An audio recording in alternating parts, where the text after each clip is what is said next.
So, good morning guys. Welcome back to my YouTube channel. So, kung natatandaan nyo, ito na yung nilinisan ng mga 4-piece. Nagtanim na sila dito ng mga gulay. Kaso medyo hindi nakisama yung panahon dahil malakas yung ulan. At medyo tinubig.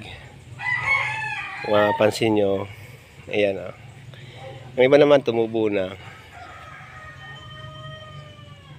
So ayan na siya ngayon. Mini-maintain na lang. So sana magtuloy-tuloy na yung pagsikat ng araw para makarecover na yung mga tanim.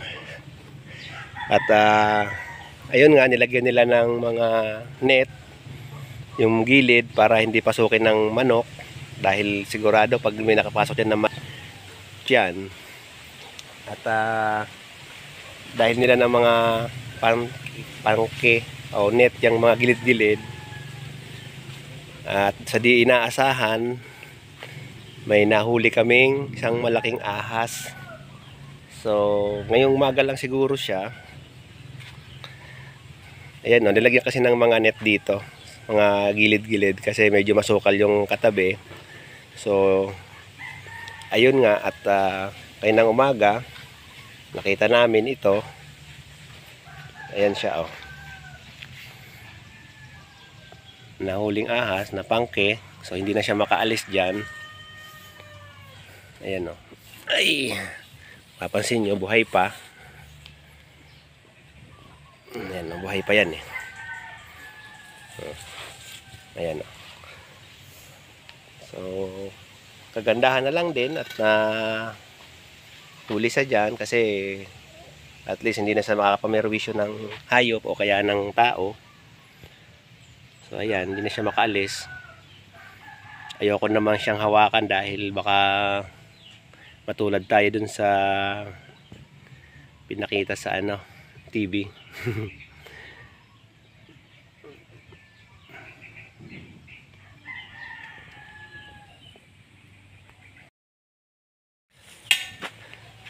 So ayun, naghahanap kasi ako ng pangtanim. At biglang sumigaw yung mag-anak ko na may ahas daw. At ayun, pinuntahan ko naman nga. At medyo delikado rin kasi pag may mga masukal. Ayan o. Ayan o, laki diba?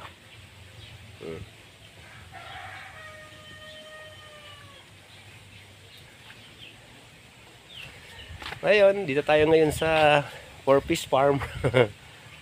4-piece farm matatawag to. Medyo maganda na ang panahon. Init na. Ilang araw na rin kasing medyo nag-uulan.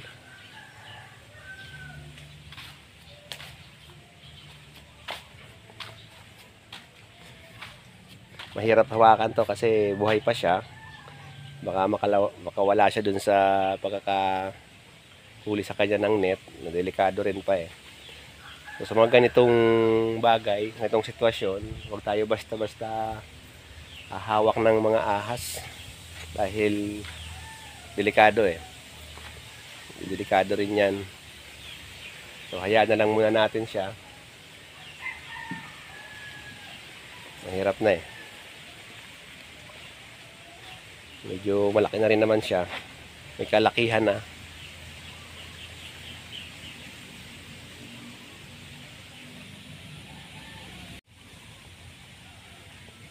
Ayan o. Medyo masukal pa kasi yung mga katabing lote. Ayan o, kung nakikita nyo.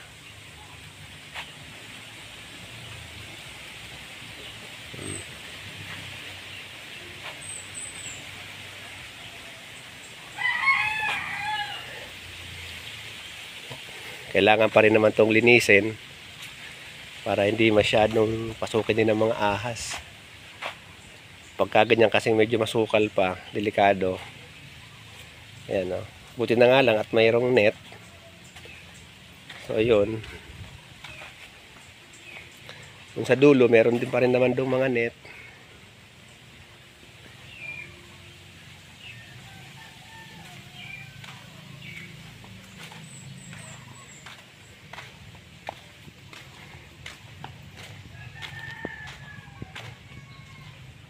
buhay pa siya. Ayan, oh, gumagalaw pa eh. Mm.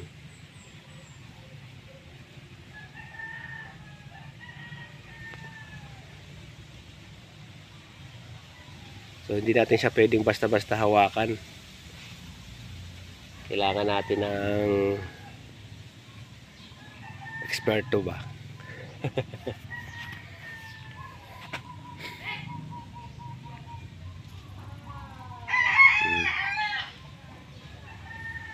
Yan o.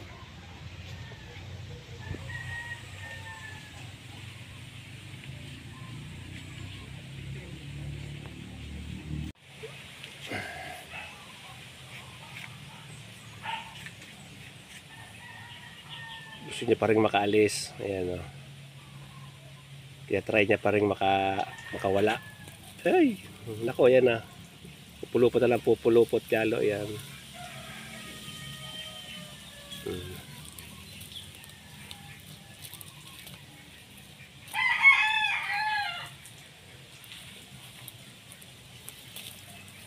Try pa siyang makawala.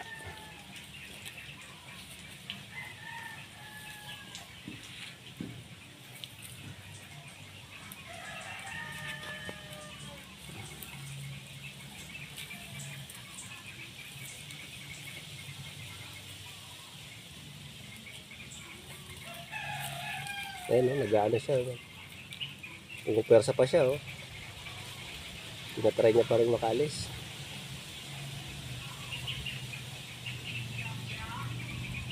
Kaya yun, ito ba? Alam mo yan o. Pumupersa siya o. Wala, mahirapan na siya makaalis dyan.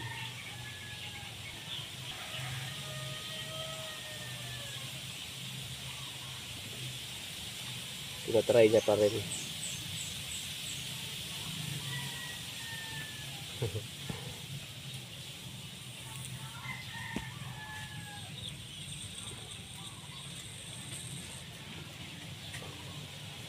Saka sa malad, nahuli siya ng pangke.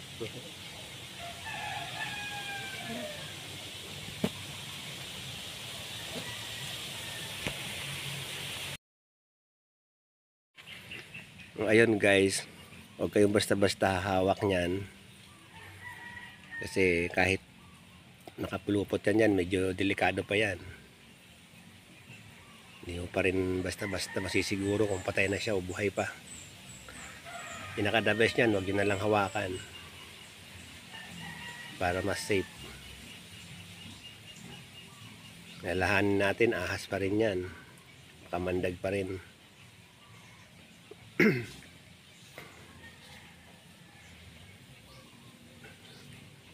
So malas lang niya dahil yan siya dumaan. At ayan, ilang araw na kasing nag-uulan. So siguro naglabasan sila ngayon dahil medyo uminit na. Magkaan sila ng pagkain. Kaso ayan nga, medyo minalas lang siya ngayon.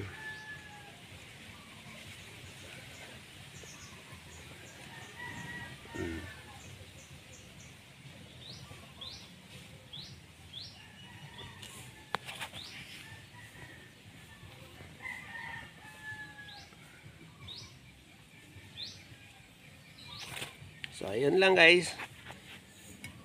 Paalala lang, huwag tayong basta-basta hawak niyan. Dahil delikado. So see you at sa susunod. Mag-ingat-ingat sa mga ganyang sitwasyon para rin sa ating kaligtasan.